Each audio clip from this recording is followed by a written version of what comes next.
minha casa. Senhor, meu Deus e meu Pai, obrigado, Senhor, por estarmos reunidos mais uma vez na Tua presença, Senhor, muito obrigado. Graças te damos, Deus, por tudo que o Senhor tem feito no nosso meio. Obrigado, Senhor, pela disponibilidade de cada um que o Senhor trouxe até aqui, Pai. Obrigado pelos livramentos, pelas Tuas bênçãos. Obrigado, Senhor, porque nós estamos na total dependência do Senhor. Nós estamos, Pai amado, aqui dispostos, Deus, com o coração aberto, para aprender mais a Teu respeito, Pai. Manifesta-te a nós, Senhor. Revela-te a nós, Pai. Nos dá, Senhor amado, entendimento da Tua palavra. E que possamos, Senhor amado, aprender e guardar no coração para não pecar contra Ti. Nos ensina, Senhor. E que assim possamos, Pai amado, cada vez mais sermos edificados na Tua palavra. E assim, Pai amado, nós queremos seguir a nossa vida rumo às mansões celestiais, tendo por certo que o nosso alvo é Cristo e o nosso destino é o céu. E assim, meu Deus, nós queremos seguir avante, aprendendo e sendo edificados na Tua palavra. Assim eu te peço, Senhor, e já te agradeço no Teu nome, em nome de Jesus. Amém. Graças a Deus. Aleluia. Glória a Deus. Meus amados, tendo em vista que nós já passamos, retornamos e demos outra revisada lá do período babilônico, nós, na última aula, demos uma avançada boa, né? Avançada assim, passando pelos impérios. Aí tivemos ali o Império Medo-Persa, que a gente deu uma explorada boa na aula passada, né? Vai dizer, bom. Aí demos uma explorada boa na aula passada, com a avançada. Passamos também ele fala Gerco-Macedônico, que foi o período de Alexandre, né? Aonde teve ali o ápice do Império Grego, em que termina na morte de Alexandre o Grande e inicia-se a divisão do seu império aos seus comandantes. E nós falamos aqui os nomes dos comandantes, até mencionamos as regiões que cada um ia ficar, né? Quem aqui ainda se atreve a lembrar, né? Lembrem do nome. Eu sei que é difícil, né? A gente passou um período. É ruim, né, de lembrar. Mas, deixa eu ver aqui, acho que está na página... Aqui, a minha é 35, é?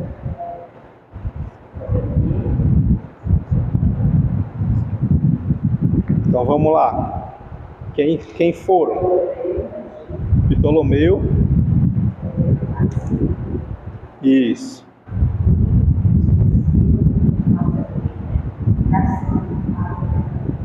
Pronto. Então foi dividido aí em 4, digamos que sub-reinos, né? Essas regiões. O império dele, para quem não lembra, o reinado, né? O Império Grego, na pessoa de Alexandre o Grande, foi desde a Macedônia até a Índia. Então foi assim, muito extenso, muito longo.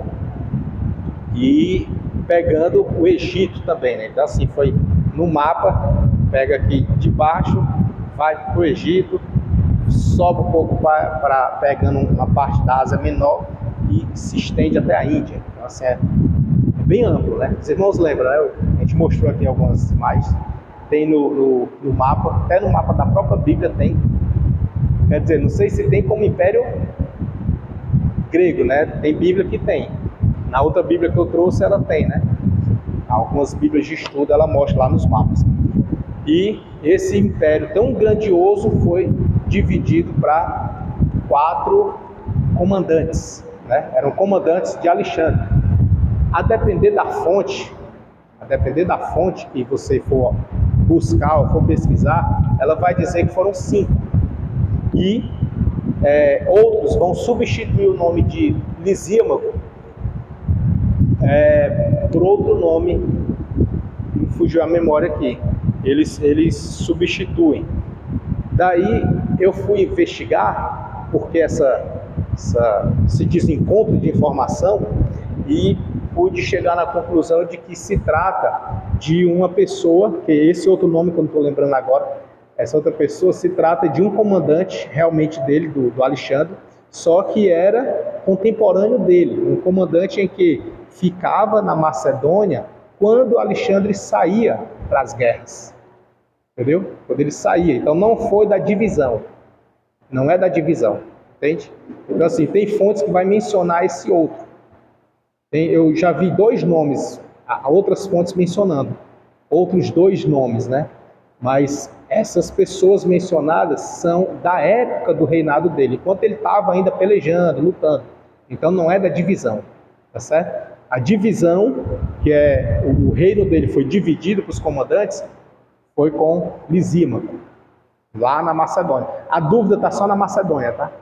Os outros permanecem, Ptolomeu, Cassandro, permanece, né?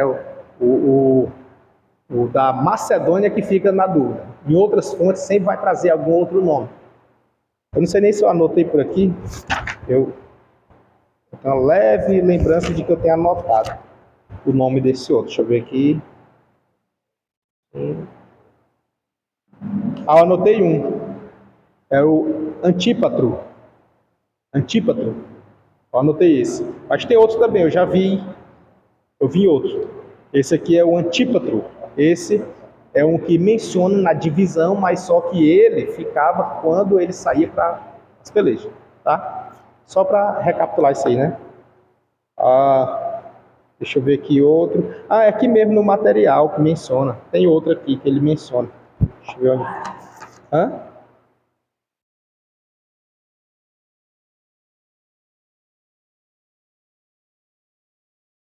Ação. Lisíaco, né? Lisíaco na Trácia.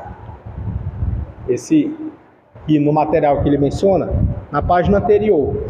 Não vou dizer por número, que a minha é outro número. É o Lisíaco na Trácia.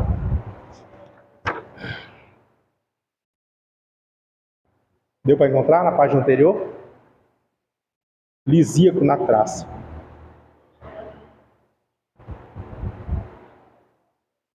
Aí aqui ele fala, ó, o Antípatro, que a gente mencionou aqui, ó, ele fala que é, aqui nessa página anterior, com as lutas veio a divisão e com esta a debilidade do grande império de Alexandre. Cassandro, após a morte de seu pai Antípatro, reinou na Europa.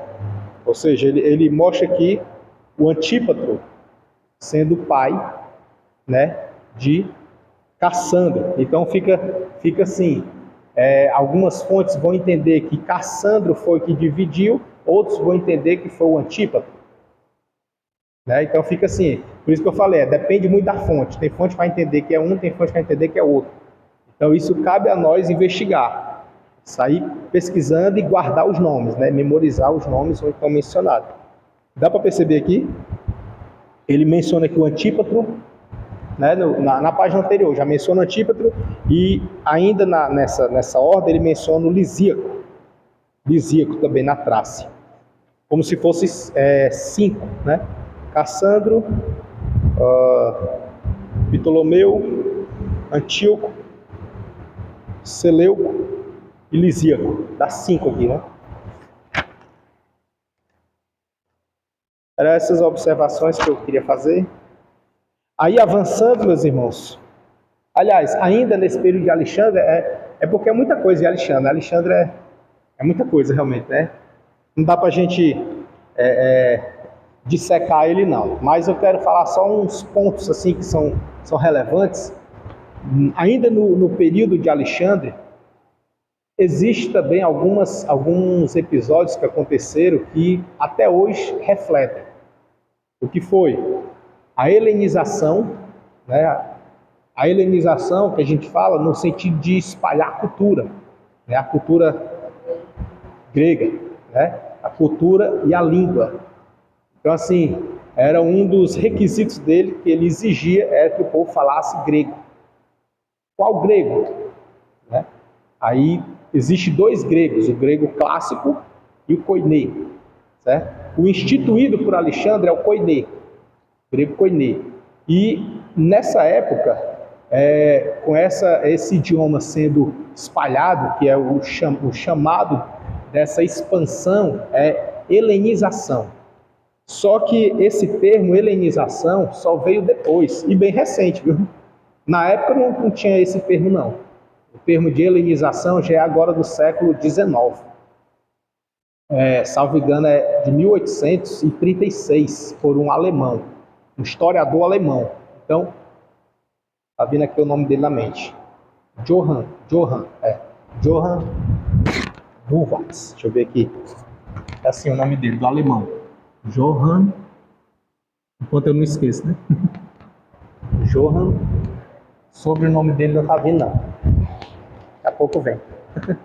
Aí, o alemão. Esse alemão foi quem classificou essa expansão de Alexandre com o idioma e a cultura de helenização. Ou helenismo, né? Helenismo, helenista, período helenístico, várias derivações, né?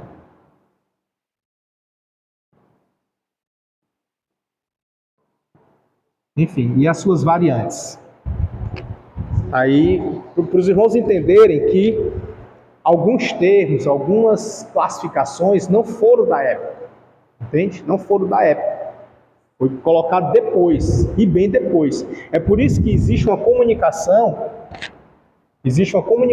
muito grande, muito acirrada também, principalmente no estudo teológico, de dois períodos.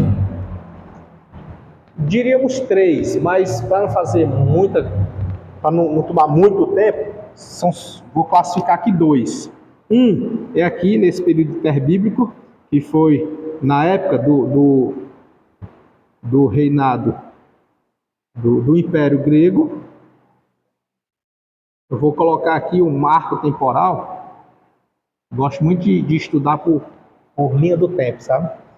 Aí, nesse período aqui, vou botar aqui como de Alexandre, né? Considerando esse recorte, deixa eu ver, 300... Vou botar aqui a data da morte dele. A data da morte dele. AC, né?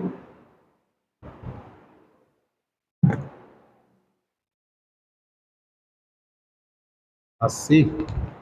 Até um período do século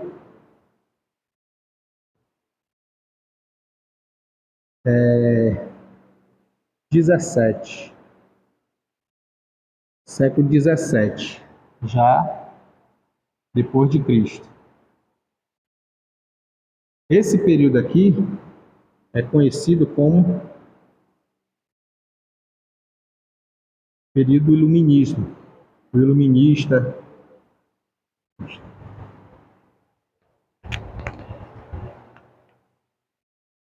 Esse período aqui é o período do iluminismo, né?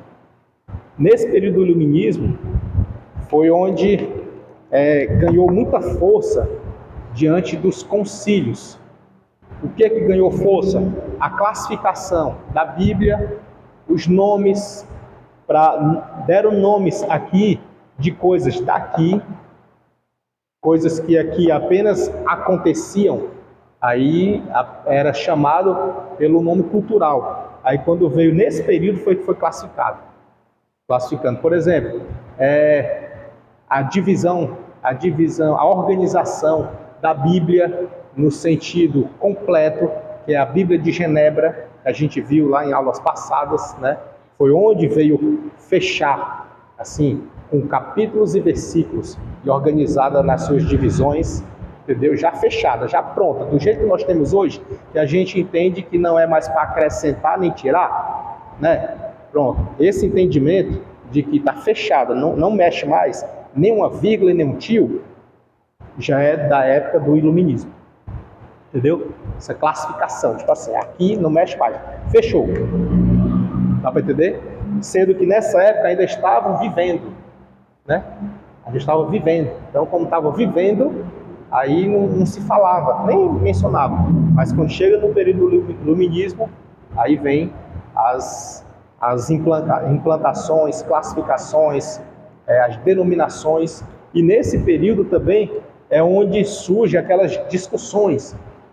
Na verdade, antes um pouquinho, é na Idade Média, né?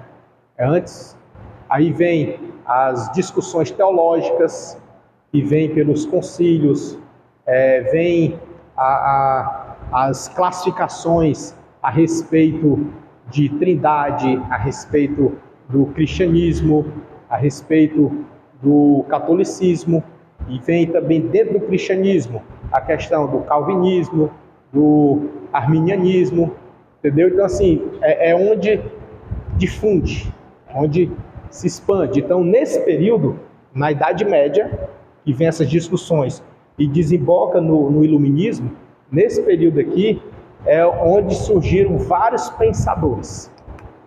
Que tipo de pensadores? Os que entendiam ser a teologia ser isso ou ser aquilo, aí ia para discussão, muito parecido com o que acontecia aqui, ó, na Grécia, mais precisamente lá em Atenas, certo? Era o centro das discussões, do pensar. Por que eu estou falando isso? Porque aqui, cada pessoa tem um método, né, na verdade. Na escola teológica Boa Semente, ela priva por ensinar o que diz a Bíblia, certo?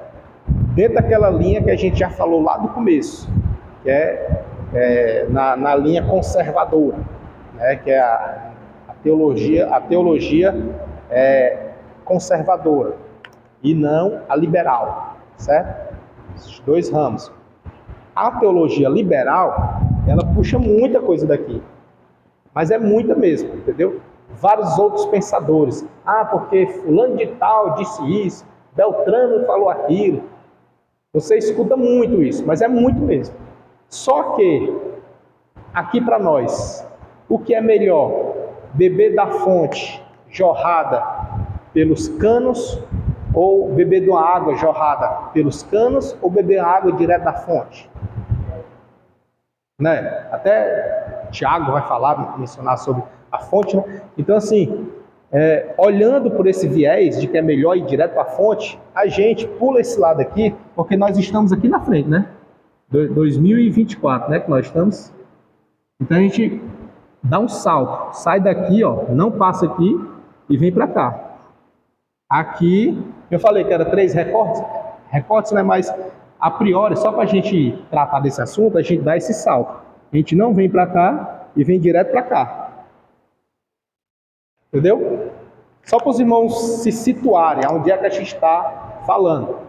Eu gosto muito de questão de linha do tempo, é mais fácil de fixar, eu acho que ajuda também para compreender. Nesse aspecto, você vai ver muitos nomes aqui, muitos, e pensamentos. Por exemplo, quer ver um que surgiu aqui, nesse período aqui, um pensamento, é a questão do livre-arbítrio. Livre-arbítrio, de fato, ele é livre ou é apenas arbítrio? Entendeu? As questões, por que pensa assim? Tem muitos, irmão, mas são muitos mesmo. É porque a gente não gosta de falar para poder não dar viés para outros, sabe? Eu gosto de ir pela verdade. Como eu falei em outras aulas, se eu conheço uma cédula verdadeira, eu não preciso sair conhecendo todas as falsas, porque não vai parar de existir falsa. Basta eu saber a verdadeira, né, não? À medida que eu conheço bem a verdadeira, na hora que vier uma falsa, eu identifico facilmente. Não precisa eu estudar a falsa, basta estudar a verdadeira. Então eu levo muito por esse viés. Basta eu estudar o evangelho puro e simples. Ponto. O que vier além dele, eu já sei que é falso. Entendeu? Igual o Paulo diz, né? Para a gente não ficar se embaraçando com algumas letras, algumas coisas que não edificam. Vamos, ainda que um anjo apresentasse outro Cristo que não fosse o Messias, é anátema, joga fora. Então assim, eu vou muito por esse viés. Eu conheço a Bíblia. O que vier de pensamento que é fora da Bíblia, Beleza, ok, tá bom. Deixa lá. Então, nesse período veio um conhecimento, um entendimento, né? Discussões teológicas, de um rapaz que disse que não existe o livre-arbítrio. Existe o arbítrio, mas não existe o livre. Por quê? Porque ele disse que só tem dois. Ou é céu ou é inferno. Não tem uma terceira via. Entende? Então, se existisse de fato livre-arbítrio, existia uma terceira via. Como não tem, ou é um ou é outro, ou eu aceito Jesus para ser salvo, ou eu simplesmente não aceito e já sou condenado. Entendeu? Aí ele diz, como se eu simplesmente não aceitar já sou condenado, cadê minha escolha? Não tenho escolha, entendeu? Então assim, vem esses questionamentos. Isso aí é discussão teológica, mas aí o que acontece? Aí vem um pensador dessa terceira via, escreve livros, aí vem pessoas, aqui no nosso ano ou antes, século XX foi muito forte também, século XX, mas vem pessoas dizendo assim, tu já ouviu falar que tem um teólogo, historiador, do século XVII, século XVIII, ou seja, bota assim que é para ganhar credibilidade, né? Não é de agora não, isso aí ó, faz tempo, entendeu? Para ganhar credibilidade.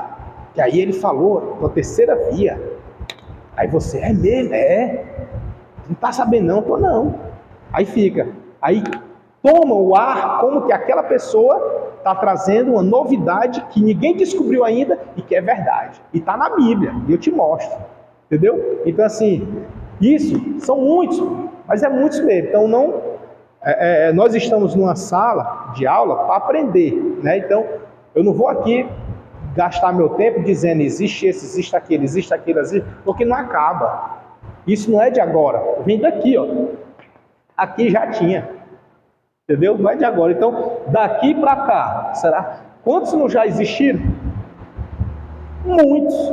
Então, a gente não acabaria mais se fosse olhar para esse viés. Então, eu prefiro olhar só para a Bíblia, entendeu? No contexto ali que a gente tem. Então, hoje, a Bíblia está bem fechadinha a partir da de Genebra. Bíblia de Genebra. A partir dela, está fechadinha. E algumas classificações foram dadas no século XVII, na Idade Média, porém, indicando o que aconteceu aqui. Então, na época de Alexandre, ele difundiu o quê? O helenismo. Tá? A helenização diz respeito a expandir a língua e a cultura, né, do povo dos macedônios, que no caso eram os gregos.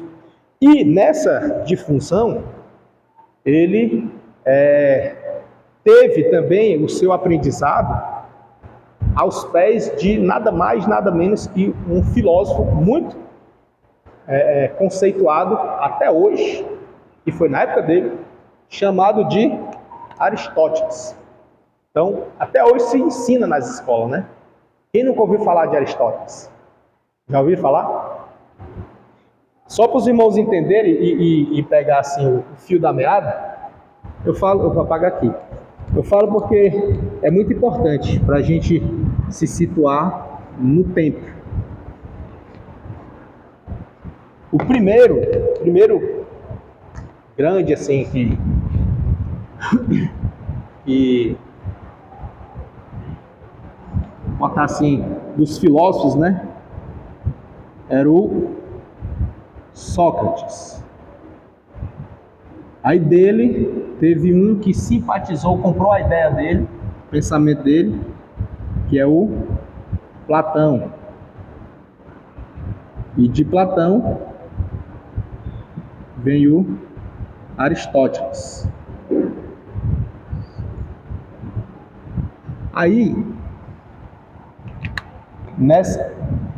nesse período aqui, era o período da Grécia, entendeu? As mentes pensantes, né? O povo que pensava.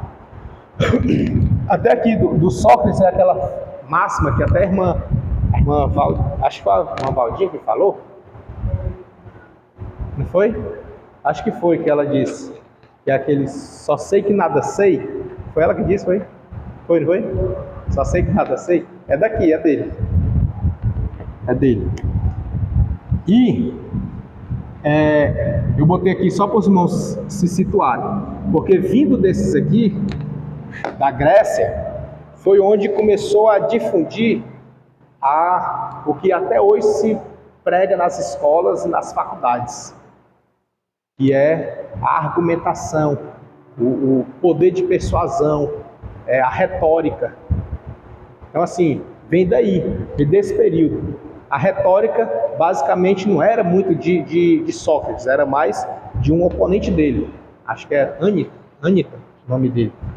E desse período vem os argumentos.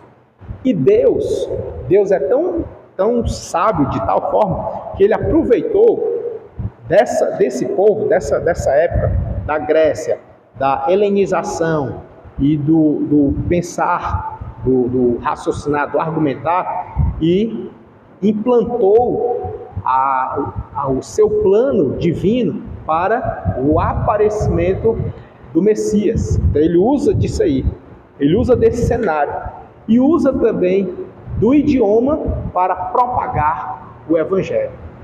Qual era o idioma que estava assim sendo espalhado no mundo de então?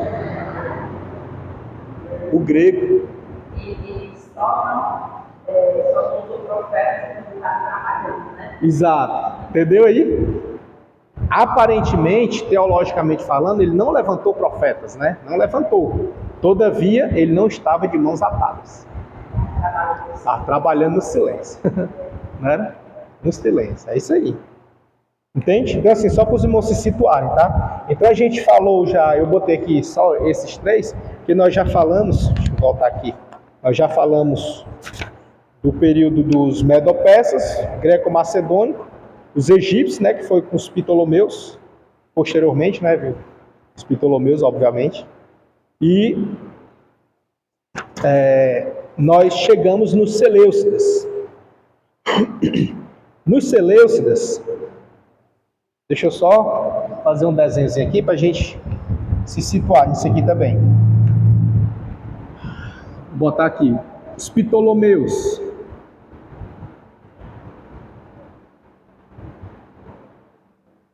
Ptolomeu estava governando qual região?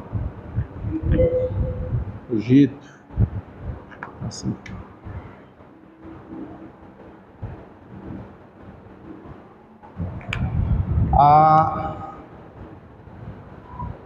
Deixa eu botar aqui. Deixa eu apagar. Botar ele mais para cá.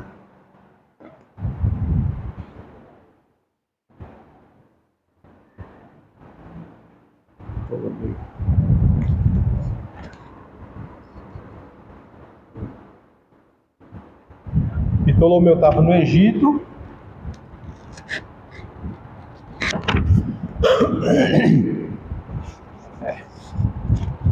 O Cassandro estava onde? Onde? Ásia Menor. Assim,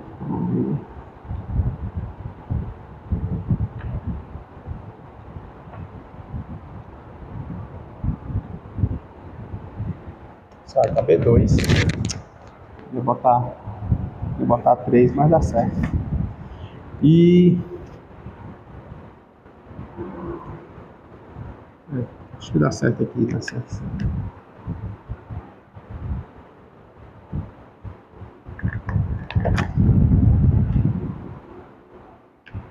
Seleucida.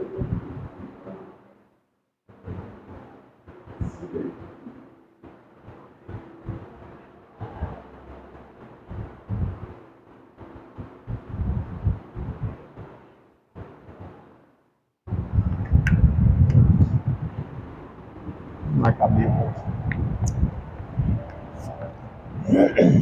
Não cabe.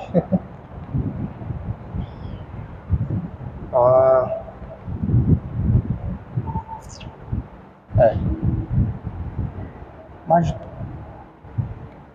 eu vou tirar a Ásia Menor, que a Ásia Menor nesse momento não é muito relevante. fechar esses dois para a gente pegar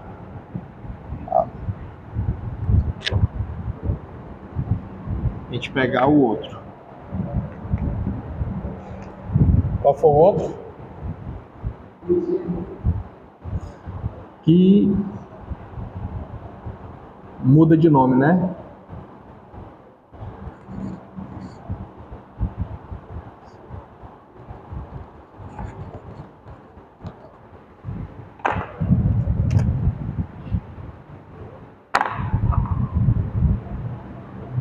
A região.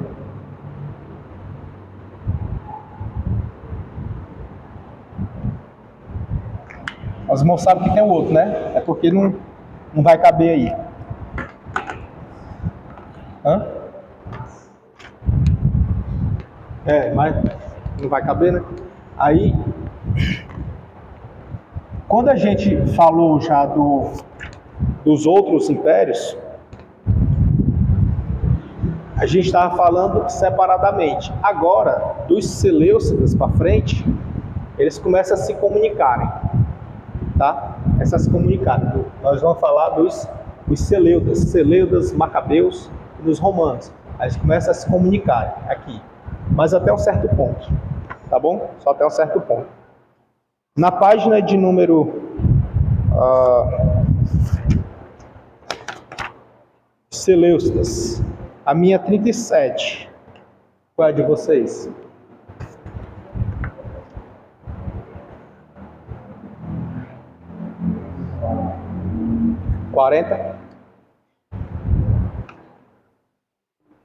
Os Seleucidas, 44? O ponto 4.4. Pronto, beleza. Tópico 4.4. Os Seleucidas, eles têm aqui, o império é a Síria. Síria, né? Só Síria. Dos Seleucidas. O governo deles, apesar de ser um governo não muito grande, mas ele estava bem organizado. E o nome dos seus governantes, olha que bênção. Vou tirar aqui para não molhar. Bênção, muito obrigado, viu? Deus abençoe realmente o seu galardão. Jesus. Aí temos os Antíocos. Dentro dos Antíocos, tem o primeiro, o segundo, o terceiro. No segundo, ele foi tido pelo povo como sendo o libertador. Por quê? Porque o povo vivia na opressão desse aqui, do Egito. Eu falo o povo judeu, tá? Tudo que está em volta a respeito do povo judeu. Aí o povo, ele estava ainda naqueles conflitos de subjugação, de imposto, de opressão. E o povo vinha sofrendo muito, como sempre. Só que quando chega o Antíoco III, o povo tem ele como sendo libertador, porque ele libertou o povo diretamente da mão dos egípcios. Então eles o consideraram assim. E há quem diga, tem dois personagens da história do interbíblico que as pessoas entenderam que fosse o Messias. Um é o Antíoco III, e também o nome dele era Epifânio, só que ele era o Epifânio I.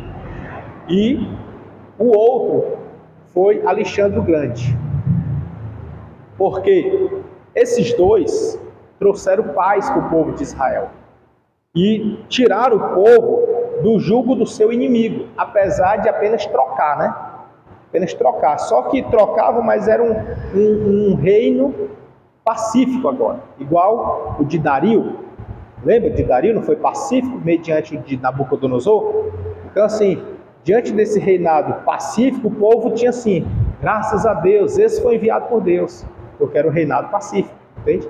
Então, nesses reinados pacíficos, tem dois que alguns têm que eles confundiram ou chegaram até a dizer assim, esse foi enviado por Deus, esse é o Salvador.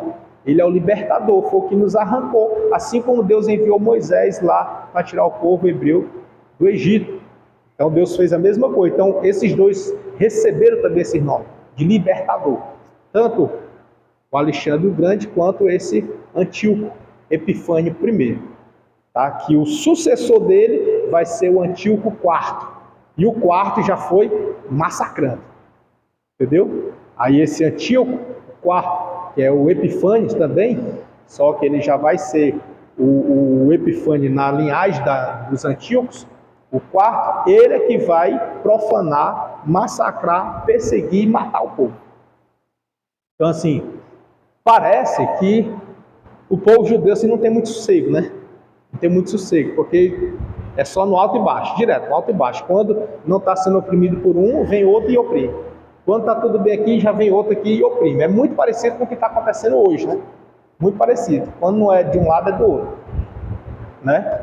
Aí, nesse período, eles começaram a tentar fazer aliados. Só que na linhagem dos Seleucidas, os Seleucidas, eles passavam, como os outros também, passavam de pai para filho. Só que chegou um tempo em que a briga ficou entre família. De pai para filho, daqui a pouco tinha um sobrinho também querendo poder. Daqui a pouco tinha o primo também querendo poder. Então a briga passou a tirar o foco dos judeus para vir para dentro de casa. A confusão. Se a gente for olhar, aqui dentro dos Seleucidas, tem alguns nomes de lugares. Nós vamos tentar focar assim nas regiões, nos lugares. Nesse contexto, eles estavam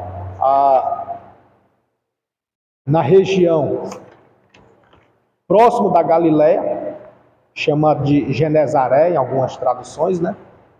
Aqui traz a Genezaré, em outros também Genezaré, acho que é só Genezaré, e Galileia. O texto aqui vai dizer assim, virado aqui a página ainda, já no Antíoco III, né, que é o libertador.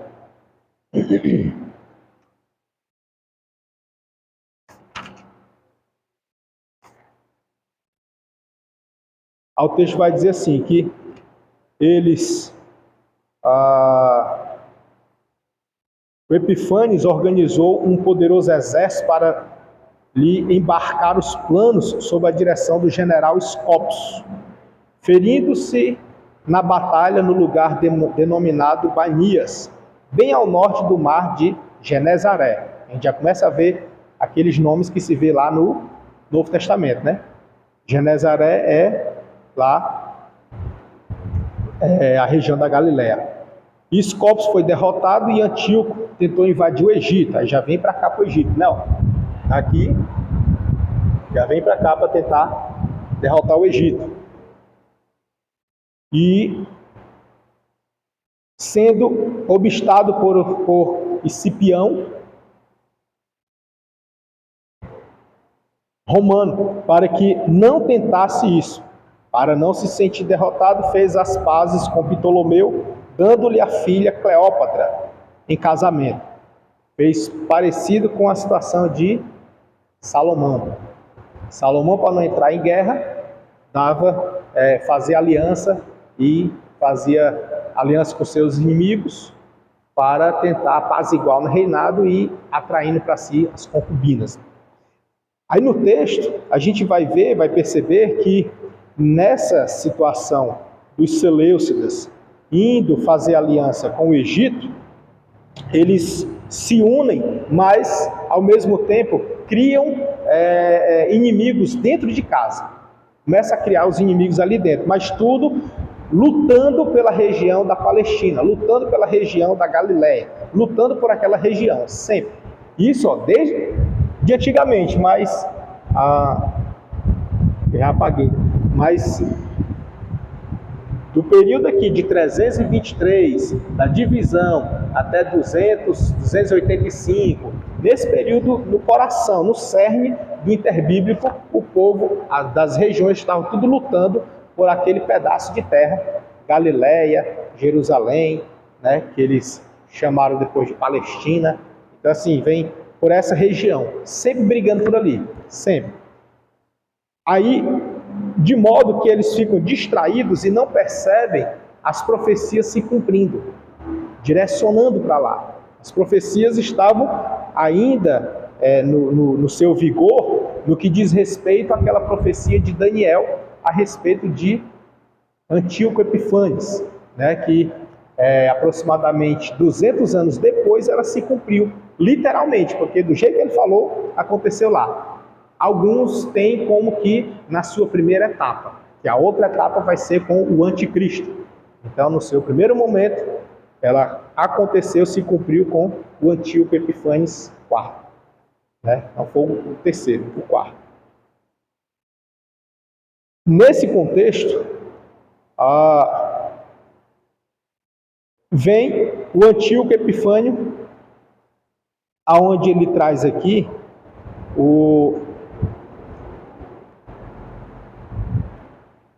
nesse ponto. Na página 39, porque são muitos pontos que eu queria tratar, mas só que eu quero chegar logo lá em Roma. Eu queria tratar sobre muitos pontos. Aí eu estou dando uns saltos.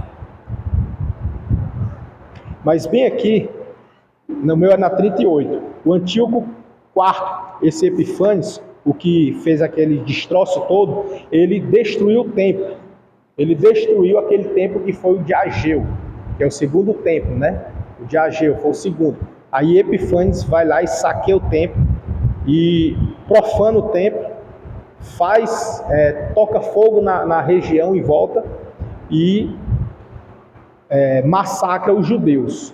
Esse templo que ele destruiu, lá na frente, a gente vai ver ele sendo reconstruído, ele sendo novamente erguido pelo povo já no período dos Macabeus.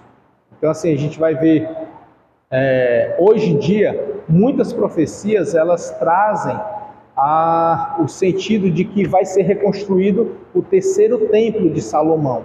Só que se a gente for olhar assim, pode-se considerar esse terceiro templo no sentido de reconstrução, de reerguer. Porque na época do Antíoco Epifânes, ele não foi destruído, derrubado. Foi só saqueado e tocado fogo. Então não foi derrubado as suas paredes, né? Não foi derrubado. Foi só saqueado. E aí, quando foi saqueado com Epifânes, depois foi reconstruído. Chama assim, reconstruir, mas na verdade é reforma, né? Foi uma reforma. Ele não foi derrubado. Então foi feita uma reforma nele com os Macabeus e depois foi de novo destruído lá no ano 70 depois de Cristo, o imperador. Então, nessa destruição, literalmente nessa destruição lá do ano 70 depois de Cristo, aí sim, aponta-se as profecias para um novo templo que vai ser reerguido, o templo de Salomão. E esse novo templo, até na época da construção do templo de Salomão, da Igreja Universal, falava-se, né, que esse seria o cumprimento da profecia, de que o templo, né, mas não faz, né, não entra, né, não entra. Não faz sentido. Mas o povo judeu, eles aguardam a construção do novo templo, que é o terceiro. Se a gente for olhar, sendo derrubado, de fato vai ser o terceiro. Mas se for olhar de saqueado, né? Já agora? Já agora? Tranquilo. Tranquilo. Ai, paz, viu? Deus abençoe. Então, nesse contexto de saquear, não vai ser o terceiro, né?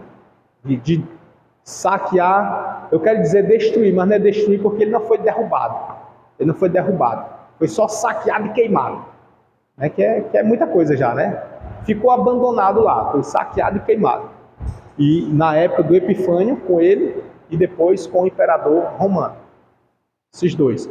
E o próximo que vai vir, né, que é o próximo templo, seria já o quê? O segundo foi de Zorobabel, aí o terceiro foi dos Macabeus, e o quarto, o outro seria o quarto. Entende? O outro seria o quarto. Na época dos Macabeus, eles conseguiram reformar, digamos assim, reformaram o templo para a chegada lá de Jesus. Aí, nesse período aqui do Epifânes, que ele destruiu, né, saqueou, despojou, tocou fogo, ele perseguiu mais a religião dos judeus, né? E claro, obviamente que querendo ganhar espaço geográfico, né, territorial, mas era a religião. Começou-se a perseguição, a luta, a afronta pelo cultuar a Deus, pelos sacrifícios. Então começou-se ali. A gente percebe que essa luta dos inimigos contra a religião judaica não é na época da Babilônia ou coisa do tipo, né? Até porque na época da Babilônia, quando vieram os Medo-Persas, o povo voltou a cultuar e foi liberado e tudo. Mas na época dos Seleucidas, mais precisamente de Epifânio, aí foi onde começou a perseguição religiosa. A gente pegou ali o que até hoje a gente vê a perseguição religiosa, né? E da raça. Hoje em dia ampliou um pouco mais porque é da raça, né? Ficou geográfico, religioso e racial. Esses três. Então, hoje em dia, né? Hoje em dia está assim. Eles querem tirar o povo de Israel do seu território, como aconteceu já muitas e muitas vezes, e querem acabar com o povo judeu, né? Que é no caso da raça, e a religião, né? E o templo, né? Saquear o templo. Na época também, mas hoje é porque não tem um templo, né? Hoje, como não tem, aí não tem ainda o templo. Mas se tivesse, eles também, com certeza. Hã? Só o quê? As ruínas, Só as ruínas que tem lá, né? Acredita-se que o Muro das Lamentações, né, seja uma parte, né? Então, assim, como não tem um templo, eles não têm o que destruir, mas a religião e a raça e o território. Esses aí eles lutam muito. E a gente percebe que começa a nascer aonde? Aqui, né? Os Seleucidas, na pessoa do Antíoco Epifânio. Tá? O quarto, né? Antíoco Epifânio IV. Queria dar ênfase nesse ponto, para que a gente entenda onde começa. Tá bom? Onde começa. Daí, vem... cadê outro ponto que eu tinha marcado?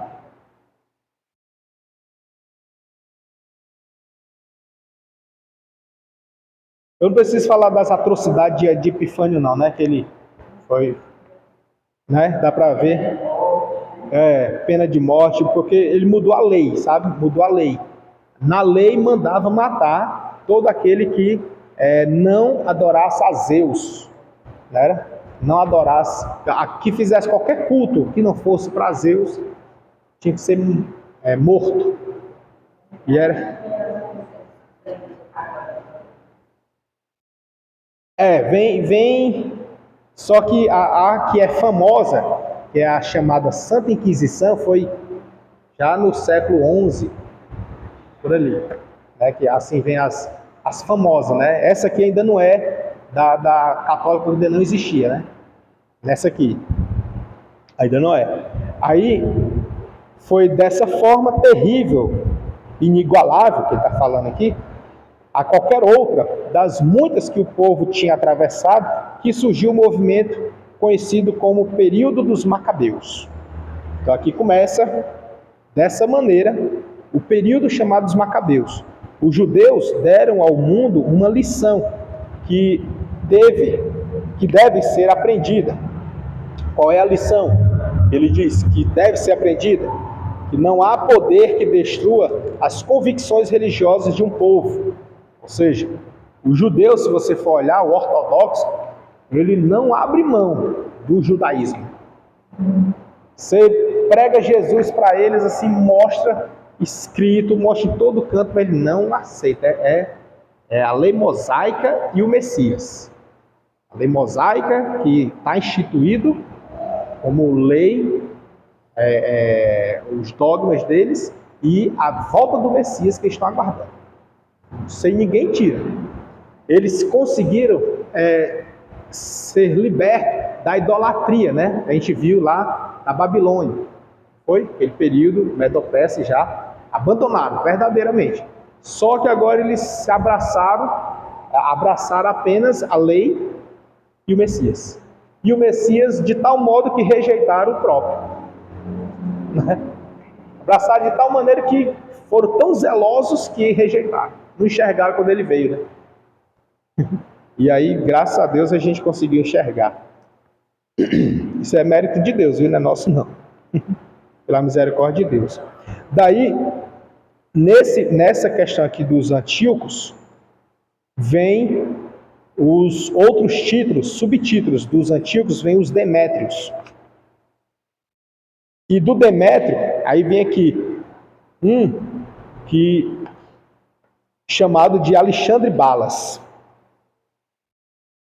Esse período, irmãos, já é beirando, já é chegando ali já nos centenários próximos da vinda de Jesus, do aparecimento de Jesus, né?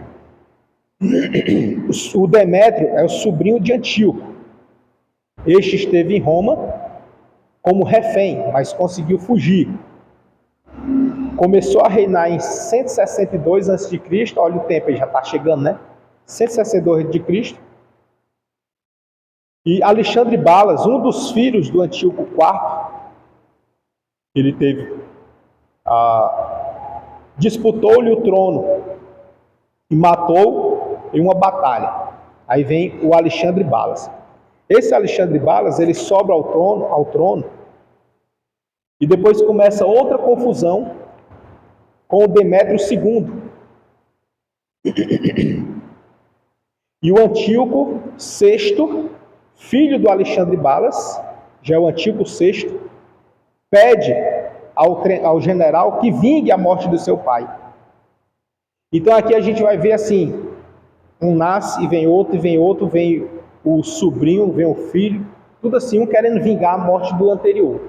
Então assim, é uma sequência de mortes, uma sequência de perseguição, e tudo isso em busca de quê? Só de uma coisa: poder. Sempre foi assim, né? Em busca de poder. Percebam hoje se é diferente. É a mesma coisa.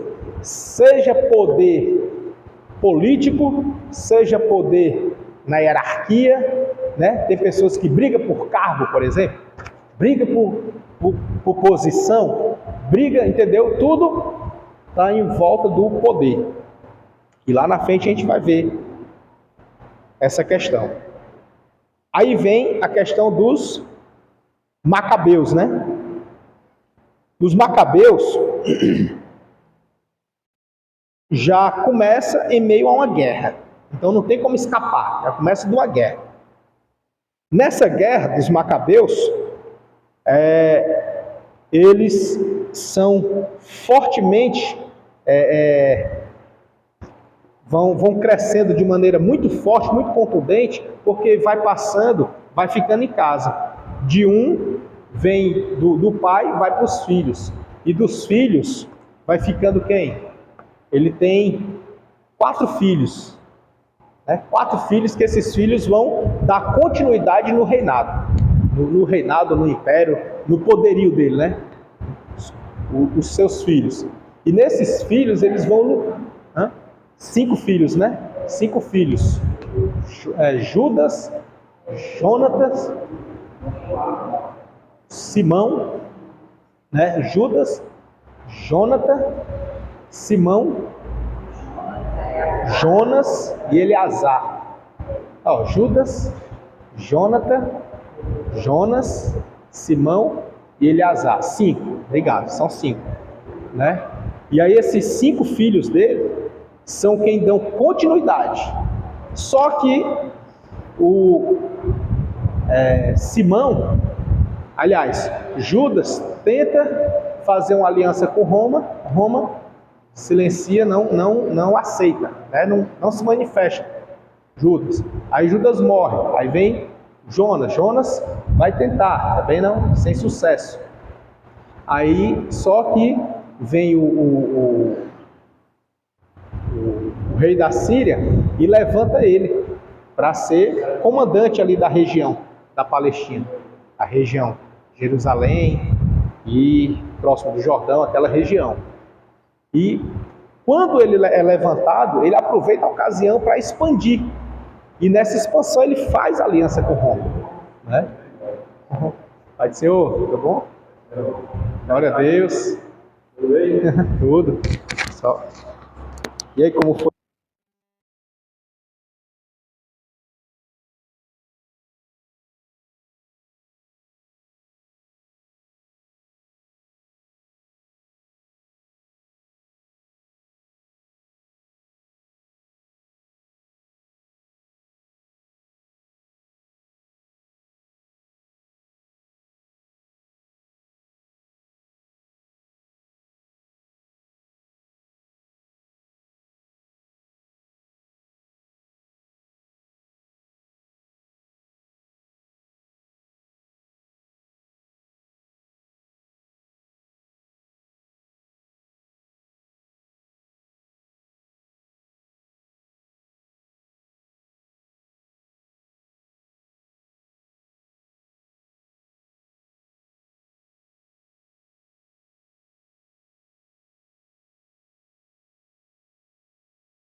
Será que pegou, hein?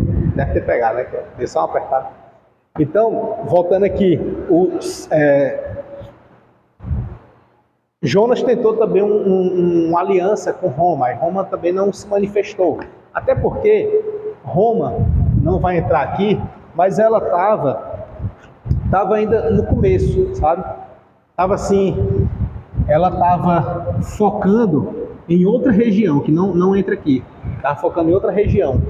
E aí, quando ela vai despertar interesse para fazer aliança, para estar com eles, é quando ela já se interessa pela região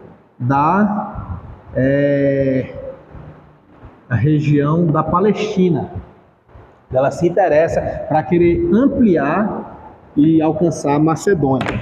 Então, quando ela desperta o interesse para ampliar o império, é que ela vai e firma com Simão.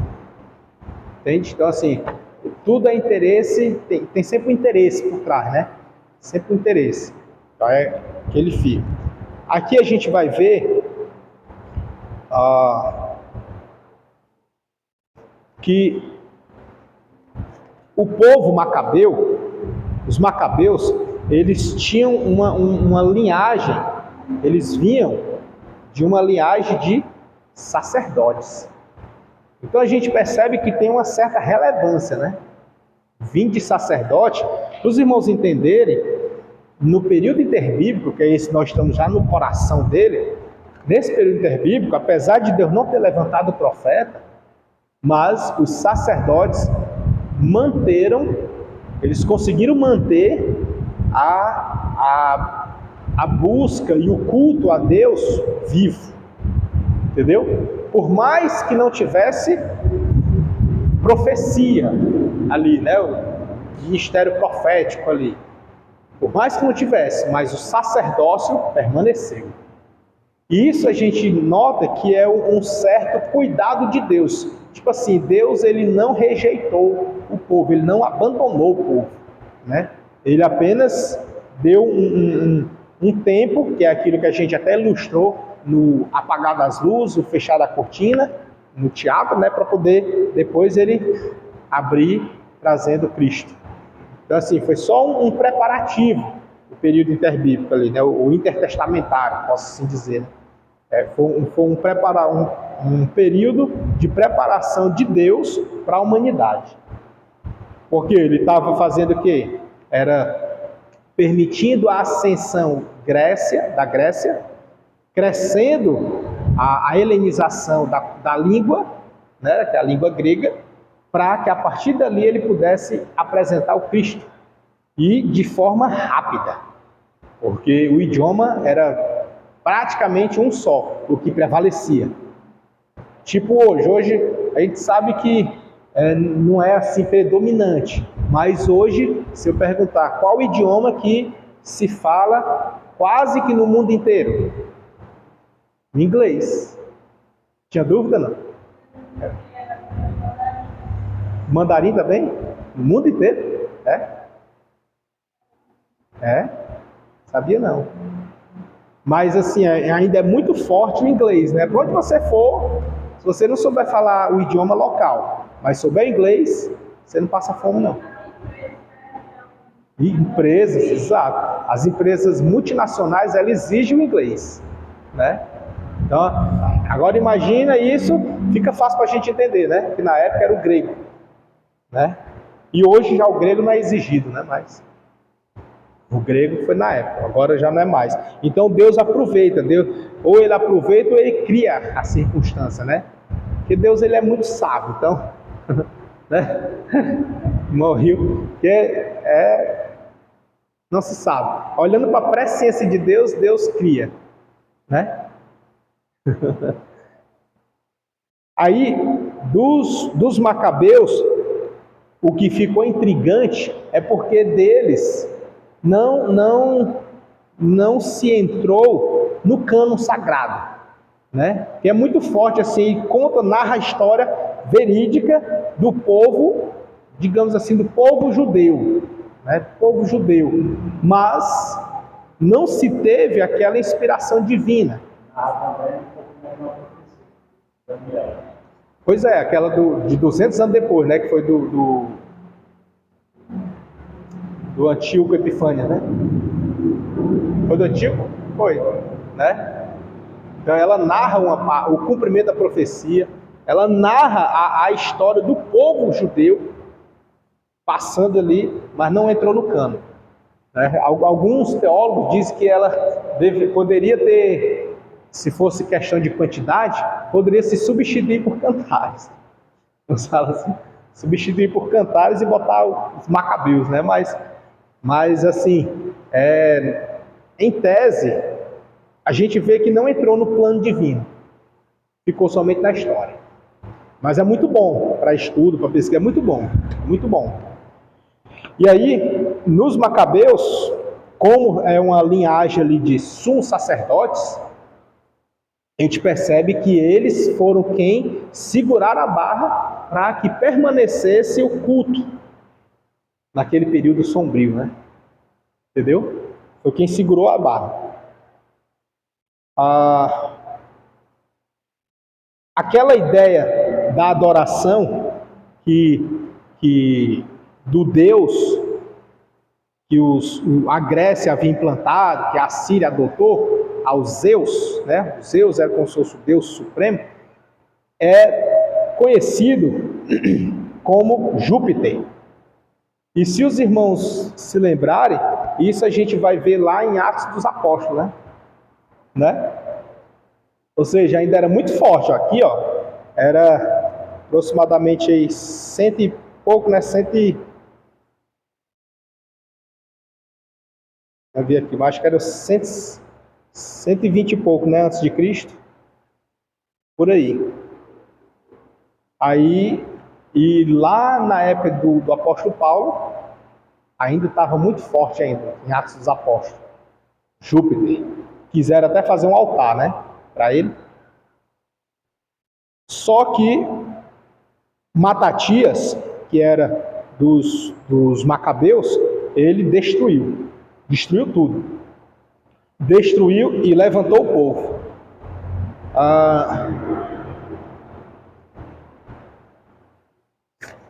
Tendo falado agora dos filhos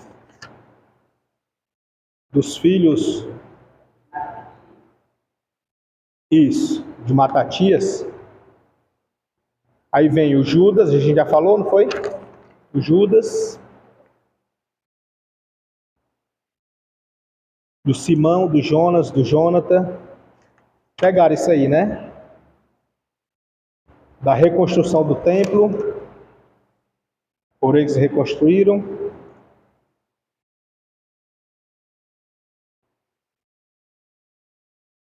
Pronto, ainda aqui dos Macabeus.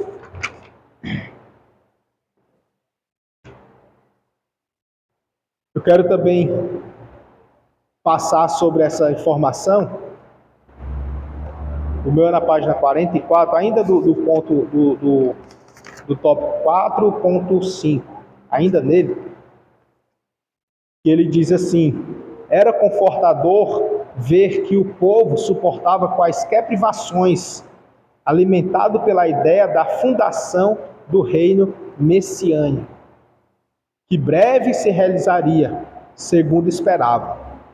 Entre mentes, Antíoco voltava da sua campanha na Pérsia, e quando chegou, recebeu a notícia dos desastres ocorridos com seus generais, o que para ele constituiu humilhante derrota. Sem mesmo ir a Antioquia, marchou para Jerusalém em seu carro de combate, mas antes de chegar à cidade santa, caiu do carro, quebrou o pescoço e morreu de sofrimento e vergonha. O Antíoco, que havia causado diversas perseguições ao povo, morreu com o pescoço quebrado e com muita dor. Ele não morreu assim na hora que quebrou o pescoço, ele morreu sofrendo. Aquela morte lenta. E ele havia preparado, em algumas páginas anteriores, ele havia preparado cerca de 60 mil homens contra o exército de Judas. Judas, filho de Matatias, né? Cerca de 60 mil homens. Só que nesse preparo de 60 mil homens para atacar aquela região de Jerusalém, que estava ali com os Macabeus, o Judas separou 10 mil homens para lutar contra ele. Ou seja, o que é 10 mil diante de 65 mil, né?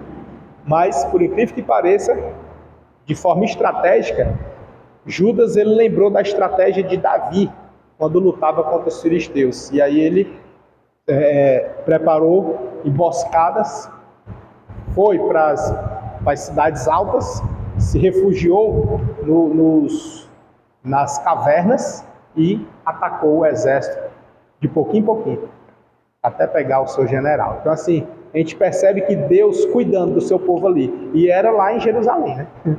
Era ali na região. Lembrou de Davi, da estratégia de Davi, foram para as cidades altas e, estrategicamente, com 10 mil homens, venceram 65 mil. Né? Aí quando... Coisa de Deus, né? Não.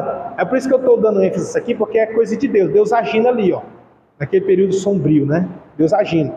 Aí, quando Antíoco volta da Pérsia, porque ele tinha ido para uma missão na Pérsia, quando ele volta, ele soube da desastrosa derrota, né? Que na verdade foi muito grande para os macabeus. E aí, quando ele soube da derrota, ele não foi nem na Antioquia, que era onde ele morava, onde estava o palácio dele. Ele não foi nem para casa, passou direto para Jerusalém, para pelejar contra os macabeus. Só que no caminho, Deus não deixou nem ele chegar lá, né? No caminho, quebrou o pescoço e morreu sofrendo. Aí, por morte do Antíoco Epifanes, os sírios situados na fortaleza de Acra pediram socorro a Antíoco Eupator, que acabara de subir ao poder. Aí esse outro Antíoco Eupator, ele reuniu, sabe quantos homens? 100.000 soldados de infantaria, 20.000 cavalaria, juntamente com 32 elefantes, dirigiram-se a Jerusalém. Judas, então, retirou-se. Se a gente for olhar, né, Judas, ele se retirou pela estrada do norte, usou outra estratégia, né, e chamou aqui a Eleazar. Ele se mete embaixo de um elefante,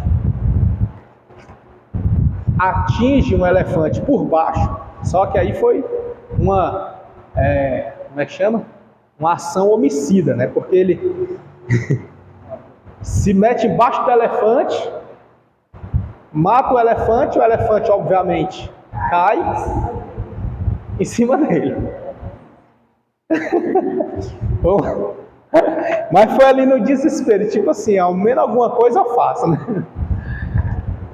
Mas enfim, nessa peleja, Eleazar, um dos irmãos de Judas, meteu-se através das falanges, né, de pondo-se debaixo do elefante, tá aqui, meteu-lhe a lança nos peitos, morrendo debaixo do animal. E ele caiu pesadamente, né, em cima dele.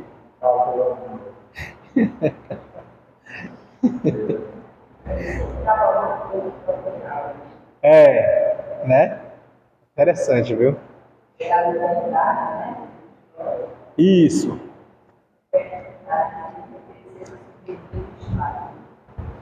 Exatamente, muito bem lembrado, irmã, porque foi alguns pontos que eu marquei, porque é muito longo. Eu marquei alguns pontos para ver se a gente consegue saltear, né? Por que eu estou fazendo isso? Porque eu gostaria que os irmãos tivessem noção de que existiu isso aqui. A gente não só passar por cima, né? Eu poderia muito bem saltear aqui e já ir para outros impérios, mas eu gostaria que os irmãos conhecessem um pouquinho dessa história dos macabeus, porque é muito importante para a história, para conhecimento teológico, é muito importante, entendeu? Cristão também, porque a gente percebe que Deus não abandonou. Então assim, eles fizeram o quê? Fizeram alianças, se submeteram a pagar imposto altíssimo, a receber ordens com o inimigo, em troca de quê? Liberdade religiosa. Liberdade religiosa. Eles só queriam era poder cultuar a Deus. Era isso que eles queriam. Deixa eu cultuar a Deus. Porque a ordem era o quê?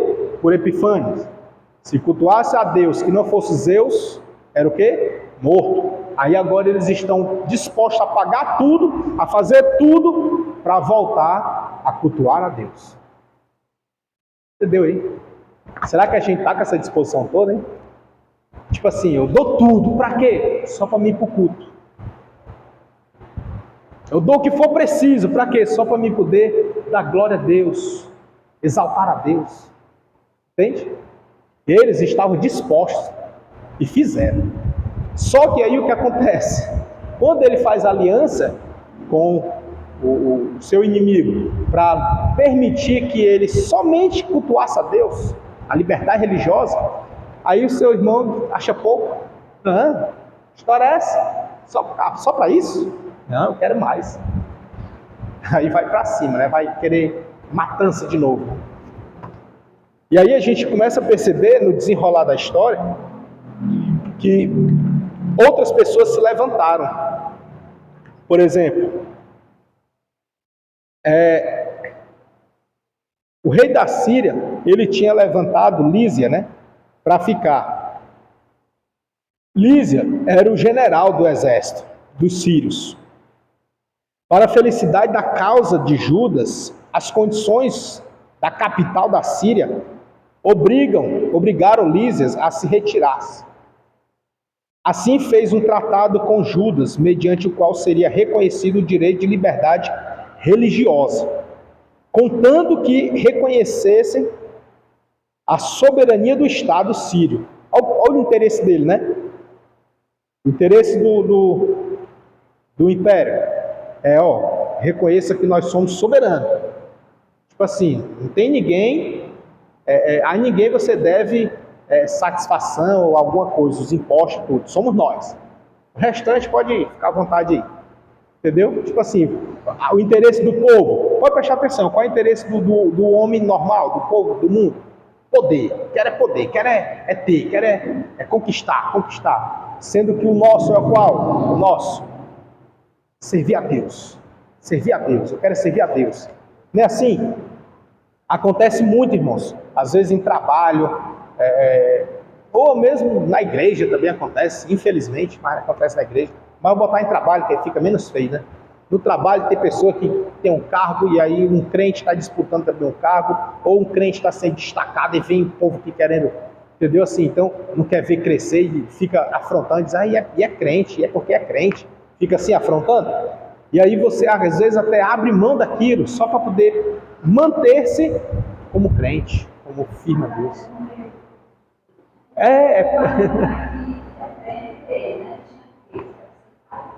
Os que não aceitaram, teve o que se revoltou, né? Não, só isso, servir a Deus é o principal, é para ser tudo para nós, servir a Deus. Primordial, entendeu? Não é para dizer só isso. Eu fui para a igreja, só vai para a igreja? Olha só, é o meu tudo, né? Né? Aí, é bom assim, contando a história, né? Muito, muito bom. Mas, com a vitória da liberdade religiosa, formou-se um partido religioso, chamado de quê?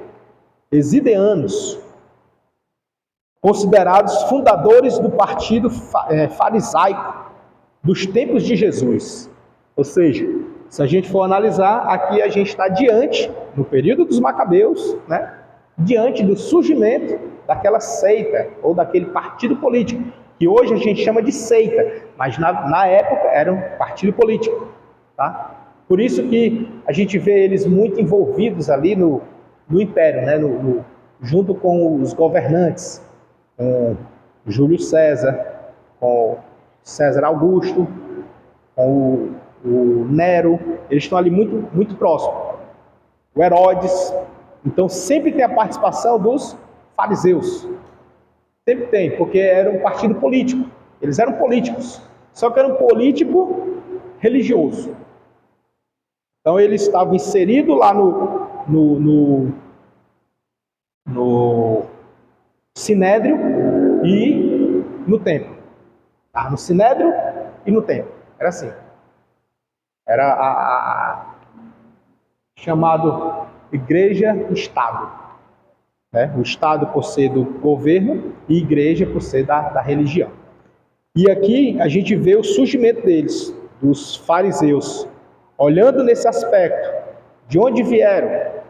Do partido político chamado Exideanos.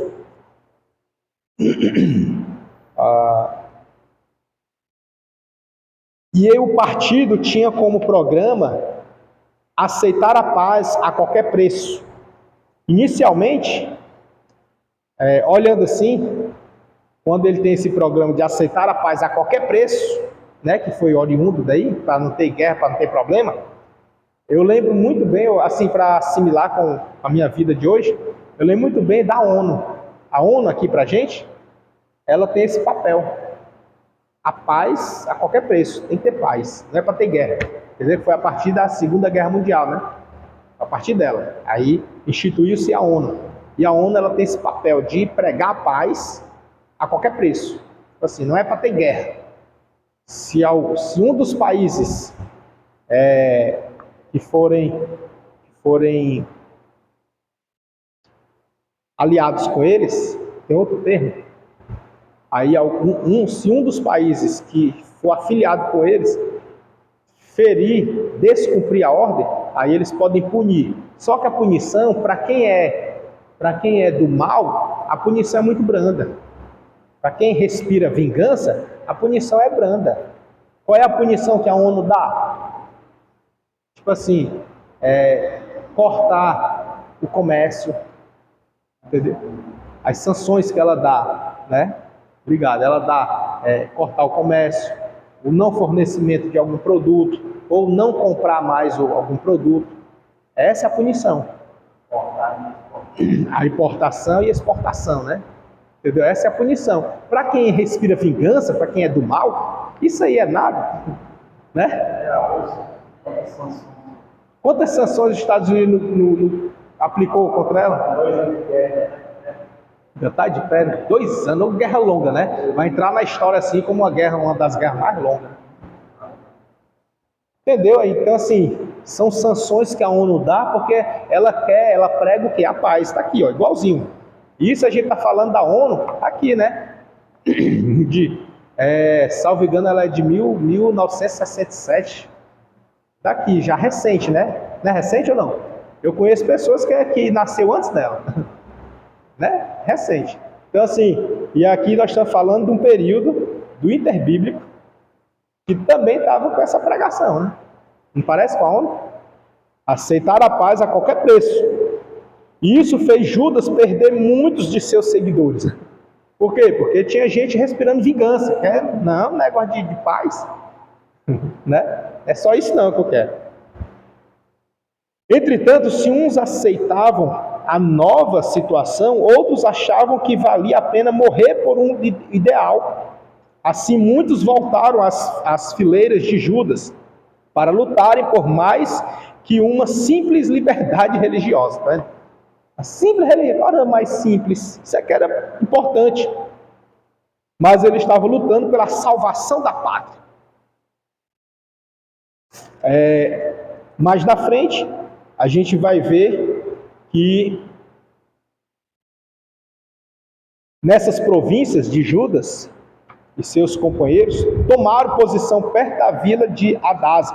Na primeira carga, Nicanor foi morto e seu exército foi desmoralizado pela perda do seu líder. Os judeus das vilas atacaram pelos caminhos os sírios fugitivos de maneira tal que nenhum escapou. Aproveitando-se dessa grande vitória, Judas mandou uma embaixada a Roma, pedindo auxílio. Aí vem a comunicação dele com Roma, né? Pedindo auxílio. Seu propósito era assegurar-se, por meio do auxílio, contra o inimigo desigual, que eram quantos? 100 mil do outro lado, né? Como o reino sírio, visto também os romanos já estarem começando a dominar o leste do Mediterrâneo. Ou seja, eles estavam começando. Perceba aqui que o império está assim, né?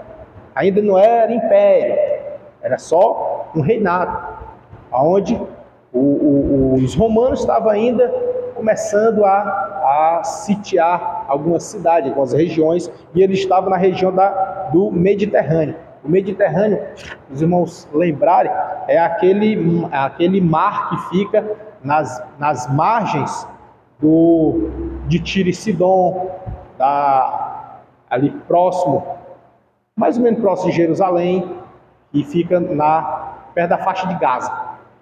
Aquele mar em cima. No mapa dos irmãos já está em cima, assim, ó. O Mediterrâneo aqui em cima e o Rio Jordão aqui do lado, o Mar da Galileia aqui, o Mar Morto aqui embaixo.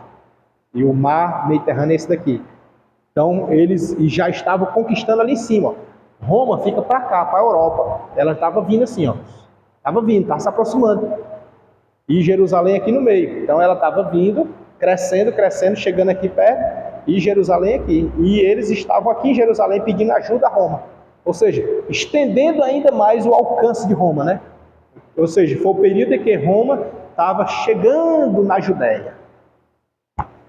Entendeu? Então ela chegou na Judéia através de quem? Macabeus. Está vendo como é importante, né? Pelos Macabeus a gente vê Deus permanecer o sacerdócio. Pelos Macabeus a gente vê o cumprimento da profecia de Daniel. Pelos Macabeus a gente vê a reconstrução do templo que foi destruído por Antíoco Epifânes. E pelos Macabeus a gente vê Roma se estendendo e chegando na Judéia. Né? Não é importante? Hã? É muito rica a história. Eu queria muito assim discorrer, detalhe por detalhe, né? Mas não dá, né? Não dá, a gente tem que. Aí eu faço marcações e vou pulando, assim, pulando, para ver se a gente vê pelo menos um pouco. Né? Daí, aproveitando-se, aqui já falei, né? Aproveitando, marquei aqui. Antes, porém, de receber qualquer resposta de Roma, antes de receber a resposta de Roma, que ele havia pedido, antes de receber, Judas cai numa batalha fatal. Jonas, irmão do herói tombado, assumiu o comando do exército em condições bem precárias. Ou seja, Judas morreu antes de receber a resposta e Jonas é o seu sucessor. Só que sucedeu ele numa situação difícil, né? Possuidor de muitas das qualidades de seu irmão, não tinha, entretanto, o crédito que só o tempo poderia lhe dar. Ou seja, ele não tinha a aceitação, a credibilidade no meio do povo. Então fica difícil governar quando ninguém acredita em você, né? É igual a substituição, assim, nada a ver, mas a substituição de pastor. Quando um pastor chega e o outro sai, e o que chegou não é bem recebido. Fica difícil de trabalhar, né? Até nos departamentos, né? Departamento quando troca de presidente, né? Quando sai, e tem uns que saem e levam o povo, né? Esse aqui não deu para levar, porque ele morreu, não deu para levar. Mas Judas tinha já uma vez apelado para os romanos, pelo Oriente, para que o viesse ajudar contra os sírios. Por motivos desconhecidos, seu pedido foi negado. Jonas, vendo a situação, renovou o apelo. Jonas foi lá e renovou. Vou pedir de novo ajuda aos romanos, que ainda desta vez não foi ouvido. Entre mentes, preparou um sistema de guerrilhas, escondendo seus homens nas cavernas. Aqui ele vai falar daquela estratégia lá que eu mencionei, né? A batalha foi travada, mas a desigualdade de forças era muito grande para garantir uma vitória. Jonas atravessou o rio a nado, com muitos dos seus homens, permanecendo do outro lado, concluindo o general sírio que a perseguição era infrutífera e que uma vitória decisiva estava cada vez mais longe. Com tal qualidade de gente, propôs um acordo a Jonas. Aí, segundo o qual, este estabeleceria a sede do seu governo em Micmas, ou seja, e governaria ali como chefe local. Essa foi a proposta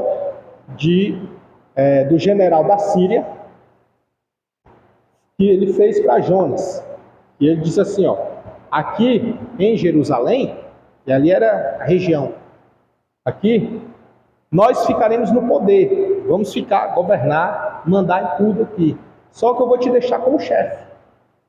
Entendeu? Vai ser chefe. Tipo assim, vai ser promovido. Já que, olha como eles são, é muito parecido com hoje as políticas, né? Já que ele percebeu, aqui não tá, porque aqui é um resumo também, tá? Mas a história, nos livros, a gente vai ver, ele percebe que ele não era populoso e que ele não tinha aceitação do povo. Então, como ele não tinha, aí o que o general faz? Eu vou te dar. Eu dou o que tu precisa e tu me dá o que eu quero. Né? É justo até, né? Não é assim? Se ele não é populoso, o general chega lá, pessoal, esse aqui é o chefe. Aí ele passa a ser o quê? Aceito. Entendeu? Daí, em compensação, não atacaria os sírios. Esse era o trato, né? A gente vai perceber lá na frente que ele quebra esse trato.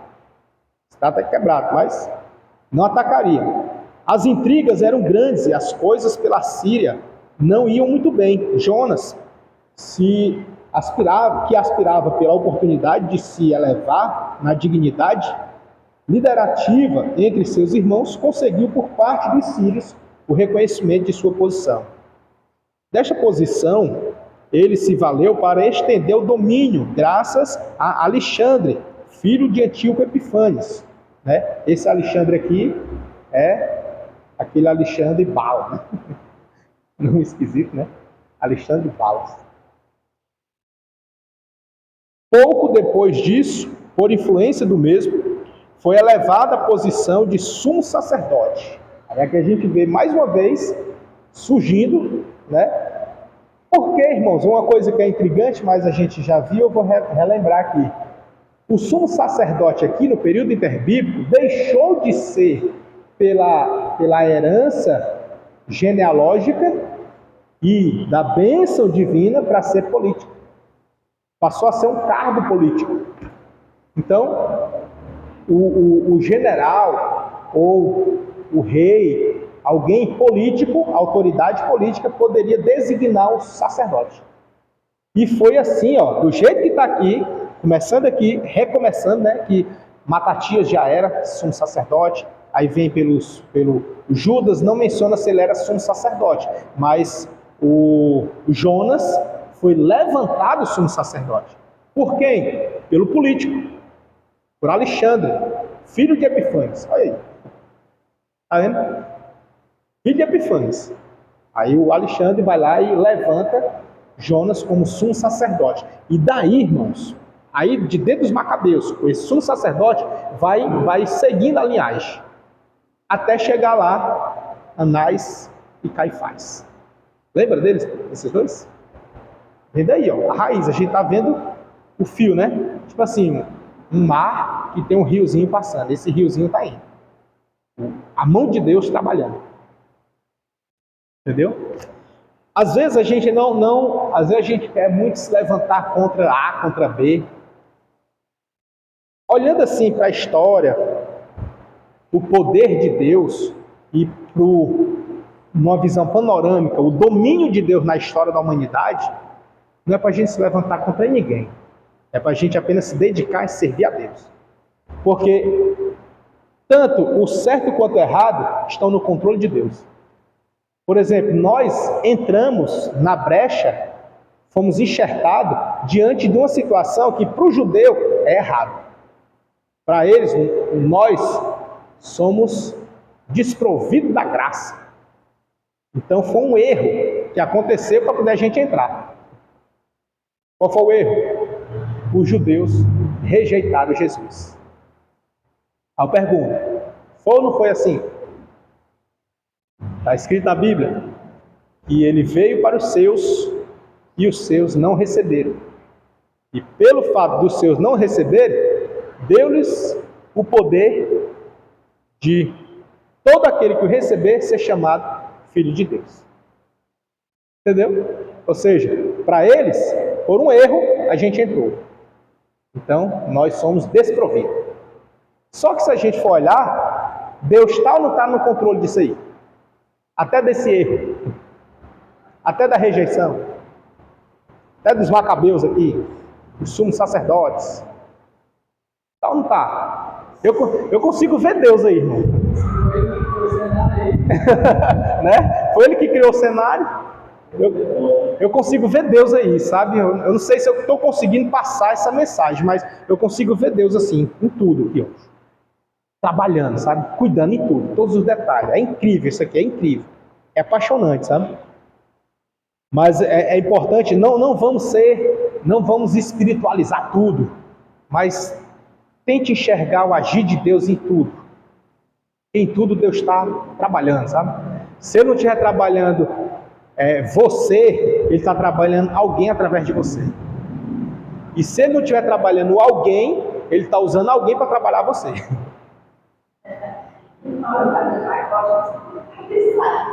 Não, eu sei. Tudo é permissão dele, Eu falo assim de não espiritualizar tudo, porque tem gente que vai passando, caiu a caneta, aí já acha que, entendeu? Né? Mas não tem gente assim, né? Igual eu falei em aulas antigas aí, Mas mesmo assim, sequências, são até para te aprender. até para aprender, exato. A gente extrai uma lição dali de dentro. Tira muitas. Entendeu? Então, assim, eu falo nesse sentido, né? Que tem gente que está aqui, se cair uma nada, qualquer coisa, já ou diz que foi Deus ou foi o diabo. Entendeu? Não é bem assim também não, né? Mas tirando esses exageros, olhe no aspecto espiritual. Pode olhar, tirando os exageros, né? Eu estou falando assim, dá para entender não? Dá, né? Amém, então. Então, nesse sentido, a gente percebe aqui, ó. Aí vem, ele é levantado o quê? Sumo sacerdote. Olha que não era sacerdote, né? Era sumo sacerdote, né? Era o chefe do chefe, né? Daí, como eu tô sentindo que não vai dar para mim continuar, eu vou passar um trabalho para os irmãos, que é para os irmãos fortalecer isso aqui, sabe? Tá bom? Trabalho escrito, né? Aquele escrito. Aí, o trabalho, os irmãos vão dar continuidade, tá? Nós paramos em Jonas, né? Se os irmãos quiserem voltar lá para Matatias, tudo bem, mas basta seguir de Jonas. Então, o trabalho vai ser da seguinte forma. Narrar a linha do tempo de Jonas, ou Matatias, tanto faz, até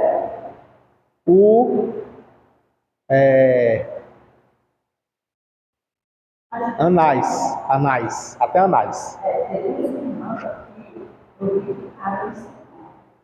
Para em Simão. Não, até Anás não, irmão, vai ser exagero, porque a gente nem viu lá ainda, né? É exagero, a gente nem chegou lá. É Simão. Mas Simão já está bem aqui. Tem os filhos, exato, tem os outros.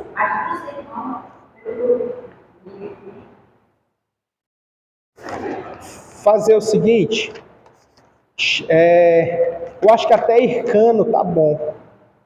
Deixa eu ver aqui. Hircano.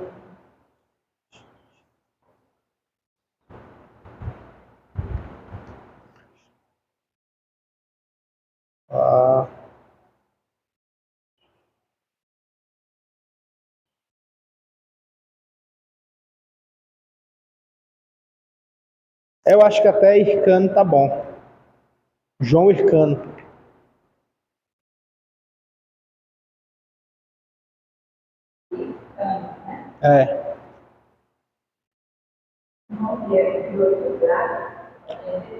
Hã?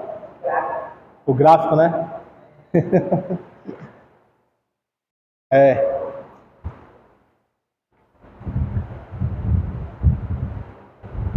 Tem um Aristóbulo, mas até João Hircano dá para entender muita coisa até lá. Dá para os irmãos se linkarem, né? Se situarem nisso aí. Aí, pronto, até lá. Dá certo até lá. E aí na próxima aula, vai ficar muita coisa para a próxima aula também. Daí eu vou pedir os irmãos, porque é bem curtinho, isso aí é rápido.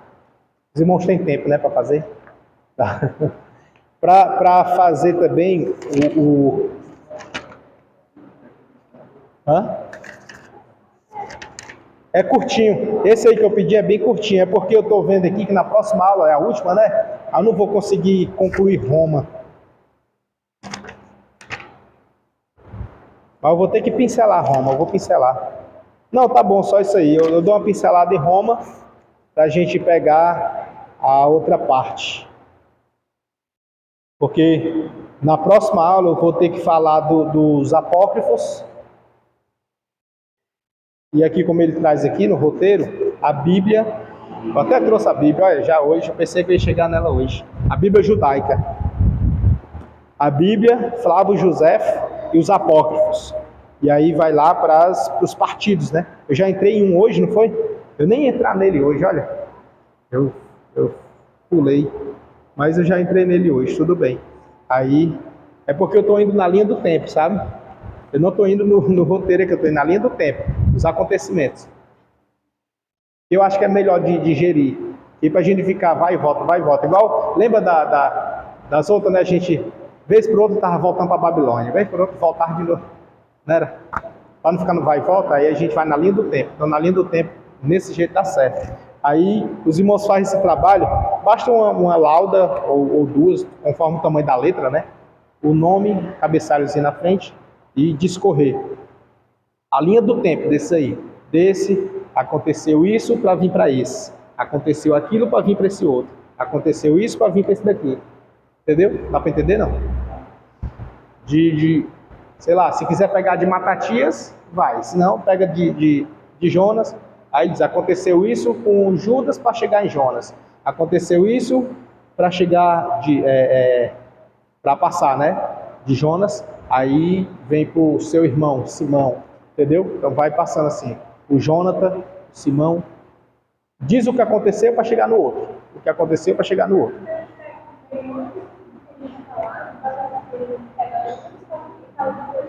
Aí diz, aconteceu isso para chegar nesse. Aconteceu isso para chegar no outro. Entendeu? Só aquele roteirinho para a gente saber o caminho. É a linha do tempo isso aí, é muito legal. Se quiser até fazer só numa linha do tempo assim, dá certo. Faz um risco, aí bota, vem aqui fulano de tal. Se começar por Matatias, vem aqui Matatias. Aí conta a narração aqui. Aconteceu isso, isso, isso, isso. Aí vem para cá. Aí pega o Judas aqui. Aí aconteceu isso, aí vem para cá. Jonas, aí aconteceu isso, isso, vem para cá. Entendeu?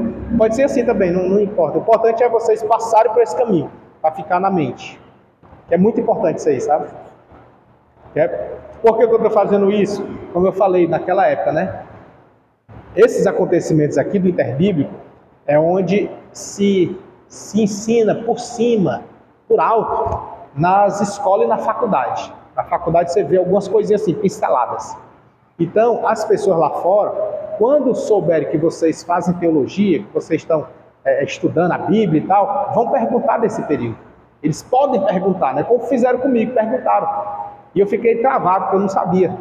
E assim, entendeu? E eu não quero que vocês passem por isso. Por isso que eu estou dando ênfase nesses períodos aqui. Tudo tem um porquê, né? O que a gente, até apaguei aqui, né? Mas o que a gente enfatizou bem assim, Alexandre Grande, entendeu? Alguns podem ignorar e dizer assim, irmão, eu estou estudando é a Bíblia. Não, eu estou estudando é isso aí. Por que eu falei que Alexandre aprendeu aos pés de Aristóteles, né? E detalhe, irmãos, ó, outra coisa que é interessante, Aristóteles morreu um ano depois de Alexandre. Parecia assim que existia um elo ali entre eles, né? E Alexandre morreu. Quem sabe de que Alexandre morreu? De febre, né? Está no material. De febre. Morreu de febre. Focado, né? Alexandre o Grande. Porque tem o outro Alexandre Balas aqui, né? Balas, né? Alexandre o Grande. Não foi a Covid, não. Foi de febre. E outro detalhezinho que é legal. Eu queria ver esse aqui, ó. Zelórios, Essênios, Marcos. Ptolomeu, Seleuco, dizia multiplicação.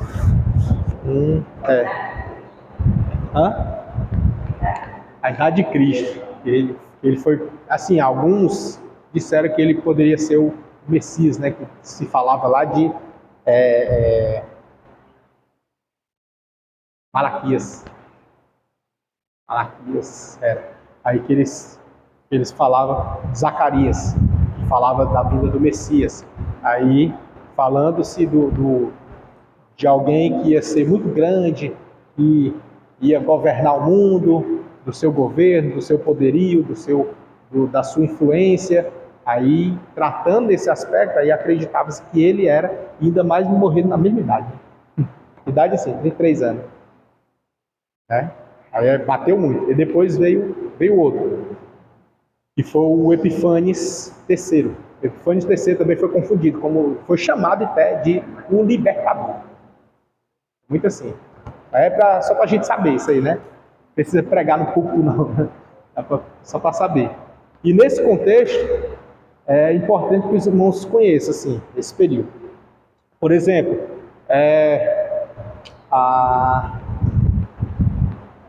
Alexandre aos pés de Gamaliel, aos pés de Aristóteles, que ele comprou algumas ideias de Aristóteles, inclusive uma delas foi o conhecimento a respeito da submissão à divindade, a alguém supremo, alguém que é maior do que todos. E aí foi o que ele teve uma visão, e dessa visão ele guardou, essa visão ele teve na Macedônia, e guardou. Quando ele foi invadir a Judéia, aí o sacerdote teve um sonho. Aí esse sonho, ele mandou o povo se vestir e o sacerdote pegou suas vestimentas reais e o povo se posicionou, abriu a porta da cidade e ele colocou uma espécie de túnica na cabeça. Aí, quando ele faz esse cenário e se posiciona na porta da cidade, aí lá vem Alexandre com seu exército para destruir eles. Aí, quando vê aquilo, ele se prostra. Sem nem lutar, o povo venceu. E aí ele se prostra. Quando ele se prostra, o general dele pergunta: o que foi que houve, meu senhor? Por que o senhor se prostrou?